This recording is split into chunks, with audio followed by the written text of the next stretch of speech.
Good afternoon. I'm just going to go ahead and cover the few things here for Story of an Hour by Kate Chopin. First, I'm going to start off with saying my annotations over here won't appear on your copy, so that's why I'm making the video. So it starts out talking about how Miss Mallard has heart trouble. This is a form of foreshadowing. It's a big detail at the beginning, which means we know that it means something at the end. They break it to her very easy. She doesn't react how most women would have reacted. She immediately cried and hugged her sister, which could be seen as joy instead of being upset. The paragraph that starts there, stood, is a shift, and you see a lot more imagery being used. They're highlighted in yellow.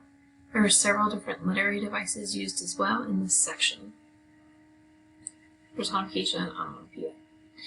You have direct characterization, a description of what she looked like. You have her thinking about what she could be, and it doesn't really sound like a woman who is sad. Then the tone shifts to suspenseful, like something's coming.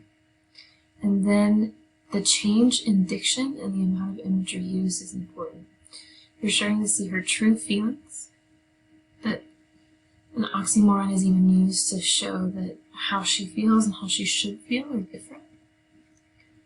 We then learn how she really feels and why she feels that way. She talks about taking in air, and that will kind of help her, and it's a symbol. And then we find out her husband is not dead, and then it ends with irony because the joy really shouldn't kill. So she died because she was so shocked that she would have to go back to that life.